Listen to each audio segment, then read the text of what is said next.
अहिल्यानगरमध्ये 2 दिवसांपासून मान्सूनपूर्व पाऊस बरसतोय। शेतीचं अनेक ठिकाणी नुकसान झालंय। श्रीगोंदा तालुक्यातील कोळगावमध्ये वादळी वाऱ्यामुळे डाळिंबाच्या बागांचं नुकसान झालं। वादळी वारे आणि जोरदार पावसामुळे अनेक झाडं जमीनदोस्त झाली।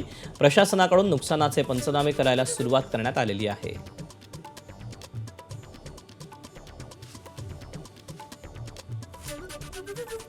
दरम्यान पावसामुळे नुकसान झालेल्या ठिकाणी पंचनामे करण्याचे आदेश दिल्याचं कृषी मंत्री दत्तात्रय भरणे यांनी म्हटलेलं आहे।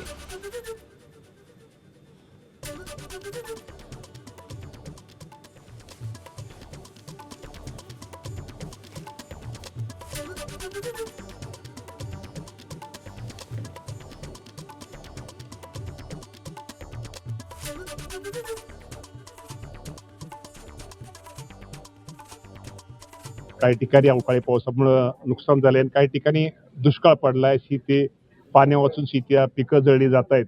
या बाबतीमध्ये निश्चित प्रकारे जिथं अवकाळी पावसानं नुकसान झालं या बाबतीमध्ये कृषी विभाग आणि महसूल विभाग यांचे एकत्र अधिकारी जिथं जिथं पिकांचं नुकसान झालंय तिथे येऊन ते नुकसान भरपाईचे पंचनामे करण्याचे आम्ही आदेश त्या सर्वांना दिलेले आहेत। मुख्यमंत्र्यांनी या बाबतीमध्ये घोषणा केलेली आहे आणि लवकरात लवकर हे पंचनामे पूर्ण करून नुकसान भरपाईचं तो अहवाल आम्हाला प्राप्त होताच आम्ही ते शेतकरी राज्यातल्या सर्व शेतकऱ्यांना मदत दिली जाईल। एबीपी माझा, उघडा डोळे बघा नीट।